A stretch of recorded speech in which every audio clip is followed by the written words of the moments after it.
Hello everyone, I hope कि आप सारे लोग अच्छे होंगे और पढ़ाई कर रहे होंगे खूब मन लगा के। अभी ये आई होप कि ये हमारा लास्ट लेक्चर होने वाला है हाइट एंड डिस्टेंस का। In this segment we have covered basic part of trigonometry and now application part of trigonometry is also going to be finish. Basic part of trigonometry जो है वो हमने already खत्म कर रखा है। अब ये हाइट एंड डिस्टेंस या जिसे हम एप्लीकेशन ऑफ ट्रिग्नोमेट्री त्रिकोणमिति का जो है एप्लीकेशन भी बोलते हैं, वो हम लगभग खत्म कर चुके हैं। दो क्वेश्चन लास्ट के बचे हुए हैं, क्वेश्चन नंबर 15 और क्वेश्चन नंबर 16। ये दोनों बड़े ही अच्छे और खूब प्यारे क्वेश्चन हैं। तसल्ली से समझेंगे, आपको भी थोड़ा टाइम लगा के और इसे तसल्ली से समझना पड़ेगा। बहुत अच्छा और बहुत प्यारा और बहुत बेहतरीन क्वेश्चन है, दोनों क्वेश्चन बड़े ही अच्छे क्वेश्चन हैं। तो just I am going to solve question number 15। ये मैं आपको बार बार बता रहा हूं कि हम एनसीईआरटी सॉल्व कर रहे हैं, सीबीएसई बोर्ड की क्लास 10 की एक्सरसाइज 9.1 क्वेश्चन नंबर 15। हालांकि अगर आप बिगिनर भी हैं, अगर आपको थोड़ा सा त्रिकोणमिति में इंटरेस्ट है, अगर आप किसी भी बोर्ड से बिलोंग करते हो, फिर भी आपको ये लेक्चर झमाझम समझ में आएगा, खूब मजेदार समझ में आएगा। अगर आप trigonometry if you are willing to learn that trigonometry और हाइट एंड डिस्टेंस, ठीक है। If you want to follow the previous lecture, अगर आपको इसके पहले के प्रीवियस लेक्चर या बेसिक पार्ट समझना है तो you can follow this channel. You will find all the lecture in a very lucid manner and in a particular sequence, ठीक है। तो अभी क्वेश्चन नंबर 15 हम सॉल्व करते हैं। क्वेश्चन नंबर 15 जो है बड़ा प्यारा क्वेश्चन है। क्वेश्चन नंबर 15 और 16 दोनों ही अच्छे क्वेश्चन हैं। क्वेश्चन नंबर 15 बोल रहा है एक स्ट्रेट हाईवे है leads to the foot of a tower. मतलब एक रास्ता है, एक हाईवे है, ऐसे कोई रास्ता है, ठीक है। मान लो ऐसे कह रहा है कि ऐसे कोई रोड है, एक रास्ता है जो एक फुट ऑफ टावर की तरफ जाता है, leads towards the foot of a tower. मान लो ये एक टावर है, अगर आप इस रोड पे एकदम झमझमा के गाड़ी चलाते हुए आ रहे हो तो चलाते हुए आप किसकी तरफ पहुंच रहे हो? एक टावर की तरफ पहुंच रहे हो, ऐसा क्वेश्चन बोल रहा है। क्वेश्चन बोल रहा है एक स्ट्रेट हाईवे है leads to the foot of a tower. मान लो ये मैंने बना दिया, ये रहा आपका टावर और ये क्या है? ये हो गया आपका हाईवे, इसे बोल देते हैं क्या है ये है आपका हाईवे, ठीक है। और ये क्या हो गया आपका? ये है आपका टावर, ठीक। अब इधर से कोई बंदा ट्रेवल कर रहा है, फॉर एग्जाम्पल ये बड़ा ही अच्छा क्वेश्चन है, इसे थोड़ा सा तसल्ली से समझेंगे, इसमें टाइम लगेगा, ठीक है। और ये आता भी है, ये बोर्ड के जो एग्जामिनर होते हैं उनका बड़ा फेवरेट क्वेश्चन है। क्वेश्चन नंबर 15-16 में से ऑल्टरनेट क्रम में एक के बाद एक, एक के बाद एक, एक के बाद एक, वो सीक्वेंस में हमेशा बोर्ड में पूछते रहते हैं, चाहे वो दुनिया का कोई भी बोर्ड हो, चाहे यूपी बोर्ड हो, सीबीएसई बोर्ड हो, आईसीएसई बोर्ड हो। Both 15 and 16 are very precious question, ठीक है। अब ये बोल रहे हैं कि foot of a tower, a man standing at the top of a tower. कोई बंदा है जो यहाँ पे खड़ा हुआ है, अ मैन इज स्टैंडिंग, यहाँ पे कोई आदमी खड़ा हुआ है टावर के टॉप पे, ठीक है।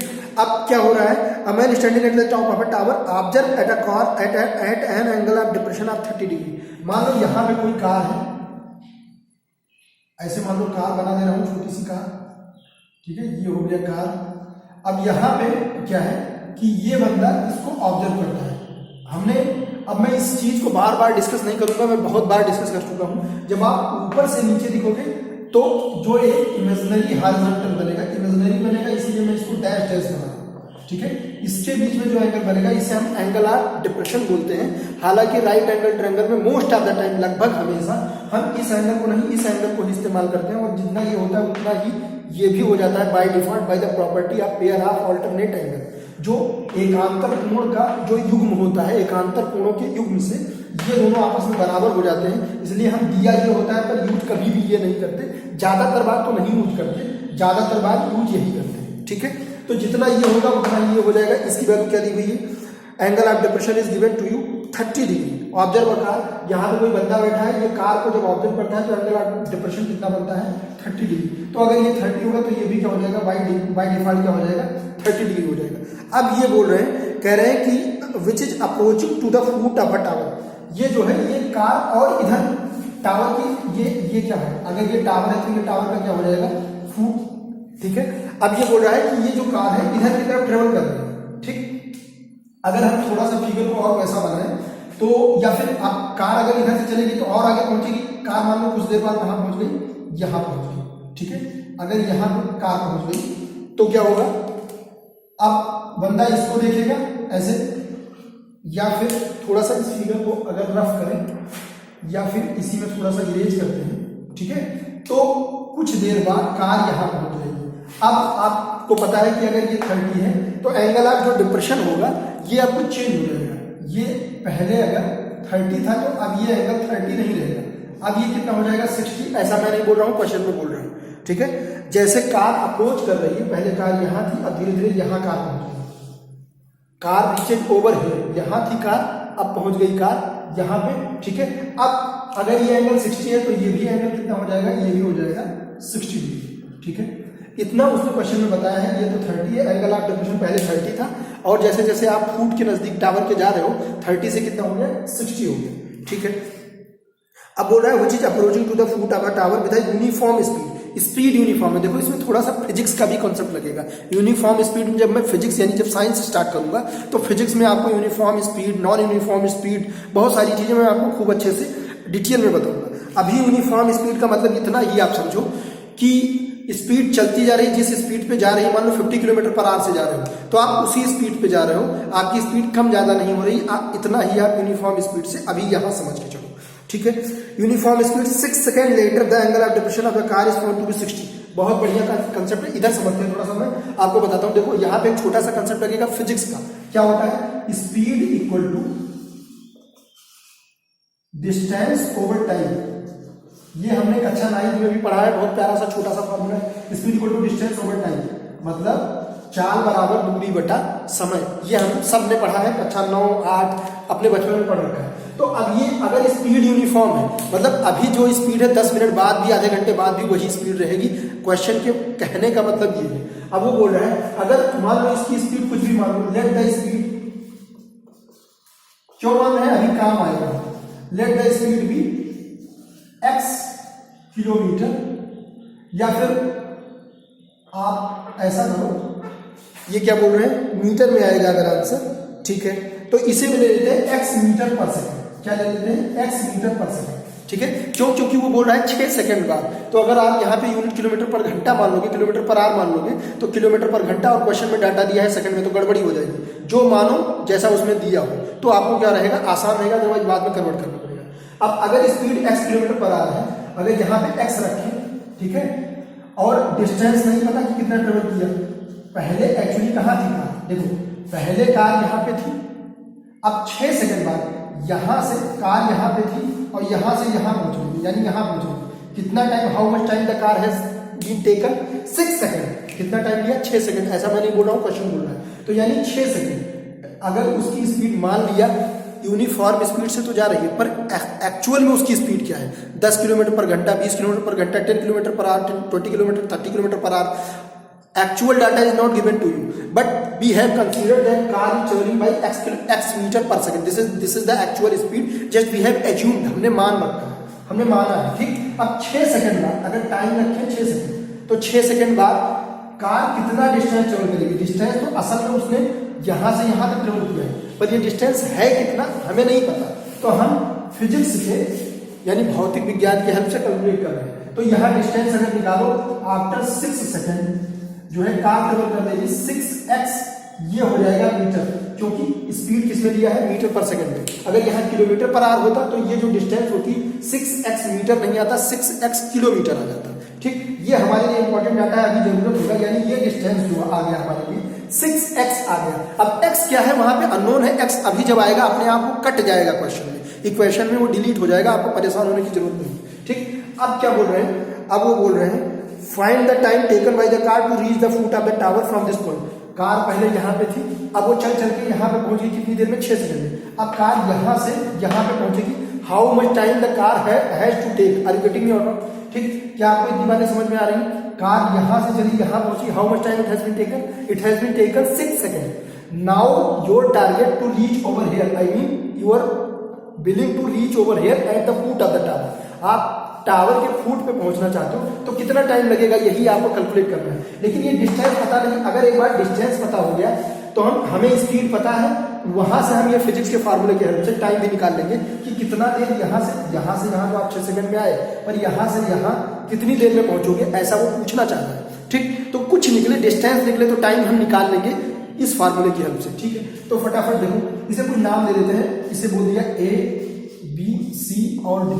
ठीक, अब देखो क्या होता है, just I am going to take in right angle triangle, in right angle triangle, for example just I am going to take what A B D ले लिया पहले, ये वाला बड़ा वाला ले लिया, तो इसमें क्या आएगा बड़े वाले में, देखो फटाफट ए बी डी में क्या आ जाएगा, I mean tan 30 degree equal to A B यानी P by B, A B divide by B D. A B की जगह पे तो टावर है, इसे ए बी ही रहने में ये अपने आप कट जाएगा। ठीक, ए बी और डिवाइड बाई बी डी की जगह पे क्या हो जाएगा, B C. B C distance आएगा, बी सी को कवर करने में कितना टाइम लगेगा ये हमें निकालना है। B C plus C D की वैल्यू कितनी है, सी डी की वैल्यू है 6x। देखो ये हमने डिस्टेंस निकाला है 6x, ये हमने पुट कर दिया, ये अभी हमारे लिए हेल्प करेगा। ठीक, अब tan 30 की वैल्यू कितनी होती है, tan 30 की वैल्यू होती है 1/√3। इसे फटाफट सॉल्व करते हैं, A B divide by B C plus 6x। अब यहां से अगर आप ए बी की वैल्यू निकालो, ठीक, तो अगर ए बी की वैल्यू निकालोगे तो क्या आ जाएगा, ए बी इक्वल टू आ जाएगा आपका B C plus 6x divide by √3 आ जाएगा। ये हमारे लिए ए भी एक इंपॉर्टेंट इंफॉर्मेशन आ गया। ठीक, अब देखो फटाफट क्या करते हैं, अब क्या करना चाहते हो, अगर आप इसे आप इक्वेशन नंबर 1 दे ए बी की वैल्यू और दूसरा बड़ा वाला राइट एंगल ट्रायंगल लो, वहां से ये इसे just take it as a equation number 1। ठीक, now just I am going to take the smaller right angle triangle. अब मैं छोटा राइट एंगल ट्रायंगल दे रहा हूं, देखो just I am going to take the another right angle triangle in right angle triangle A B C. अब इसमें क्या है, देखो इसमें दिया हुआ है tan 60। ये देखो छोटा वाले में क्या है, छोटा वाले में एंगल कितना दिया हुआ है, how much angle is given to you, 60 degree. ठीक, tan 60 equal to P by B, P is nothing but A B only. P की वैल्यू क्या है बताइए, पी की वैल्यू है A B divide by B C. अब tan 60 is what, √3 equal to A B by B C. अब यहां से निकालिए तो ये हो जाएगा A B equal to B C √3। अब देखो बी सी तो पता नहीं है, ए बी भी नहीं पता है, पर take this as a equation number 2, इसे इक्वेशन नंबर 2 ले लो, ये हो गया इक्वेशन नंबर 2। अब देखो ए बी की वैल्यू आ गई बी सी √3, यहां से ए बी की वैल्यू आ गई दिस मच। इन दोनों को कंपेयर करो, क्योंकि दोनों ए बी है, तो दोनों को आपस में हम क्या करेंगे, तुलना करेंगे। क्या करेंगे हम आपस में तुलना करेंगे, आप शायद समझ पा रहे होंगे। ठीक, तो अगर यहां से आप तुलना करोगे तो just after comparing what you will get, देखो यहां से just comparing 1 and 2, what we can write, देखो यहां से क्या आ जाएगा, ये वैल्यू दोनों को हम आपस में क्या कर सकते हैं, कंपेयर कर सकते हैं। तो यहां से हम क्या लिखेंगे फटाफट, यहां से आप लिख सकते हो, देखो ये हो जाएगा बी सी प्लस 6x, ये हो जाएगा, यहां लिखते हैं एक्चुअली, ये हो जाएगा बी सी, एक्चुअली यहां लिखूंगा तो दिखेगा नहीं, आपको यहां ही लिखने की कोशिश करता हूं। ठीक, तो ये हो जाएगा B C plus 6x divide by √3, B C plus 6x divide by √3। अब इक्वल टू क्या होगा, इक्वल टू मैं ये लिखूंगा बी सी √3, क्या हो जाएगा बी सी √3। अब इसमें क्या करते हैं, क्रॉस मल्टीप्लाई करते हैं, कुछ ना कुछ मिलेगा, क्रॉस मल्टीप्लाई करो, ये थोड़ा सा अच्छा प्यारा और ट्रिकी क्वेश्चन है। तो ये हो जाएगा B C plus 6x equal to B C √3 into √3। अब √3 मल्टीप्लाई करोगे तो क्या आ जाएगा 3bc, bc प्लस 6x। देखो हम आंसर तक पहुंचने वाले हैं, 3bc, ये bc को उधर लेके जाओ तो क्या हो जाएगा 2bc हो जाएगा, क्या हो जाएगा 2bc हो जाएगा, bc 3bc से bc जाएगा, इधर ये प्लस है तो माइनस होगा, सब्ट्रैक्ट होगा, 6x, ये आ गया आपका 2bc इक्वल टू 6x। तो bc इक्वल टू क्या आ गया, bc क्या है डिस्टेंस, ये हो गया 3x। अब देखो ये बड़ा इंपॉर्टेंट डाटा है जो है, bc क्या आ गया आपका 3x, bc मतलब कार को इतना डिस्टेंस ट्रेवल करना पड़ेगा। ध्यान रहे आपको, this is not your final answer, ये आपका फाइनल आंसर नहीं है। आपको टाइम पूछा है कि कार पहले यहां थी, यहां पहुंच गई, अब यहां पहुंच गई, यहां से वो फुट ऑफ द टावर तक पहुंचने में वो कितना टाइम लेगी, ये पूछ रहा है क्वेश्चन। अब लेकिन कितना टाइम लेगी, टाइम से पहले आपने क्या निकाल लिया कि कार को अगर यहां से यहां पहुंचना है तो कितना distance, how much distance has to be travel by the car to reach over here. अगर आपको डिस्टेंस कितना ट्रेवल करना है पता चल गया तो आप टाइम भी निकाल सकते हो कि कितना टाइम लगेगा उस डिस्टेंस को ट्रेवल करने में। क्यों? हमारे पास ये फार्मूला है, ये स्पीड है कार की और ये फार्मूला है। तो टाइम इक्वल टू क्या लिख सकते हैं? टाइम इक्वल टू हम लिख सकते हैं, देखो हमारे पास फार्मूला है, क्या फार्मूला है? देखिए फटाफट, टाइम इक्वल टू, अगर यहां से लिखे तो टाइम इक्वल टू क्या हो जाएगा? Distance over speed. Time equal to distance over speed. अब स्पीड हमने ऑलरेडी ले रखा है, क्या ले रखा है बताइए आप फटाफट? Speed we have taken already x meter पर सेकंड। तो स्पीड को क्या दे दिया हमने? x, क्योंकि स्पीड हमने ऑलरेडी मान रखा था। देखिए ये स्पीड हमने माना था, मैंने आपको बताया था फिजिक्स का कंसेप्ट इसमें यूज होगा। और डिस्टेंस कितना यूज करना है? देखो BC डिस्टेंस ही तो आपको ट्रेवल करना है। BC डिस्टेंस जैसे आप ट्रेवल करोगे आप फुट ऑफ द टावर तक पहुंच जाओगे, तो डिस्टेंस कितना है? 3x। अब टाइम निकालना है। देखो आपको यही तो पूछना था कि टावर के फुट तक पहुंचने से, अभी जहां कार है टावर के फुट तक पहुंचने में कितना टाइम लगेगा। ठीक, तो ये टाइम इक्वल टू क्या हो जाएगा? 3x। ये x क्या हो गया? कैंसिल हो गया, आ गया ये टाइम 3। अब ध्यान रहे आपको एक बात कि इसकी यूनिट क्या होगी? घंटा होगी, मिनट होगी, सेकंड होगी। Since you have taken the original speed in metre पर second, that's why you want this data in second. So time it means जहां पे आप हो वहां से फुट ऑफ द टावर तक पहुंचने में आपको कितना टाइम लगेगा? 3 सेकंड लगेंगे। बहुत अच्छा, बहुत प्यारा क्वेश्चन है। मैंने अपनी तरफ से फिजिक्स का भी क्वेश्चन जो कंसेप्ट है वो इसमें इनबिल्ट करके बताने की कोशिश की है। फिर भी अगर आपको नहीं समझ में आता तो आप इस वीडियो को 1 बार 2 बार 3 बार देखो, और इस तरह के जो है इस तरह के और बहुत सारे वीडियोस के लिए you can follow this channel. ठीक है, मैं पूरा मैथ करवाऊंगा, बहुत अच्छे से, बहुत लूसिड मैनर में करवाऊंगा और बहुत धमाकेदार ढंग से हम पूरा सिलेबस खत्म करने वाले हैं। आप इसको अच्छे से करो, कवर करो।